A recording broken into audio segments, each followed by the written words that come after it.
اللہ تعالیٰ نے ہمارے اوپر فرض کی ہے، اس کے طبی بہت زیادہ فوائد ہیں، طب کے اندر بہت زیادہ فوائد ہیں۔ آپ اگر دیکھیں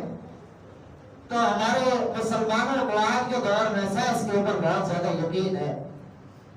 قرآن اللہ نہ فرمائے ہم اتنا نہیں پڑھتے جتنا سائنس کی طرف دلچسپی لیتے ہیں، انگلش کی طرف دلچسپی لیتے ہیں۔ تو یہ سائنسدان جاپان کا جس نے ریسرچ کی کہ یہ جو روزہ ہے یا یہ بھوکا پیاسا رہنا ہے، اس کے انسانی جسم کے اوپر کیا اثرات مرتب ہوتے ہیں، انسانی جسم کے اوپر کیا اثرات مرتب ہوتے ہیں۔ تو وہ تحقیق کرتے کرتے کرتے اس بات کے اوپر پہنچا کہ اگر جس طرح مسلمانوں کے ہاں یہ رواج ہے، اسے تو نعمت ایمان کا، اسلام کا، یہ مسلمان جو یہ عمل کرتے ہیں، 1 مہینے سال بعد روزہ رکھتے ہیں، سال میں 1 مہینہ روزہ رکھتے ہیں پورا، اس کا جسم کے اوپر یہ اثر پڑتا ہے کہ جسم کے اندر جتنے بھی کینسر کے مادے ہیں جو خطرناک ترین بیماری ہے اور جس کا علاج صحیح معنوں میں آج تک دریافت ابھی تک نہیں ہوا، یہ جو کینسر کے مادے ہوتے ہیں یہ اللہ تعالیٰ اس کے جسم سے ختم فرما دیتے ہیں۔ لمبی تفصیل اس نے باقاعدہ دلائل کے ساتھ لکھی، اختصاراً میں اس کا ذکر کرتا ہوں کہ اس نے کہا کہ جب انسان کا جسم بھوکا اور پیاسا رہتا ہے، پیاس اسے ستاتی ہے، معدہ پانی کو طلب کرنے کی کوشش کرتا ہے،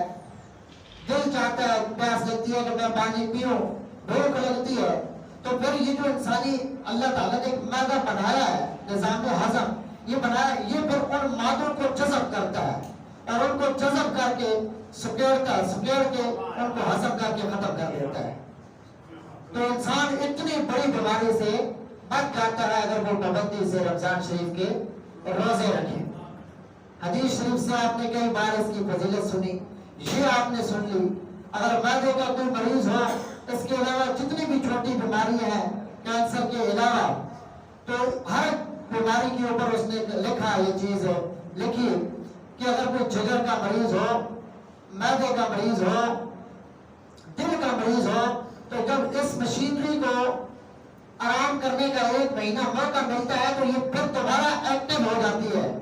1 مہینے کے بعد دوبارہ صحیح معنوں میں متحرک ہو جاتی ہے جس طرح تھی۔ آسان الفاظ میں کہ دوبارہ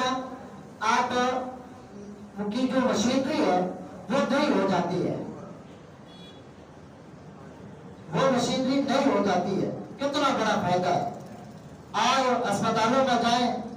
پھر دیکھیں کتنے مریض ہیں۔ ایک تو یہ سنت عمل جو ہے کہ کھانا کھانے کے بعد بھوک باقی ہو 2-3 گراف کی نوالوں کی تو بندہ چھوڑ دے، اس پہ ہم عمل نہیں کرتے۔ اور دوسرا رمضان کے روزوں یا اس کے علاوہ جو آپ صلی اللہ علیہ وسلم نے روزے رکھے ان کی ہمارے نزدیک اہمیت نہیں ہے، ہم پابندی سے اس طرح رکھتے نہیں ہیں جس طرح رکھتے ہیں، حق ہے یا صحیح سے رکھتے ہی نہیں ہیں، جس کی وجہ سے ہم اتنے بڑے فوائد سے محروم ہو جاتے ہیں۔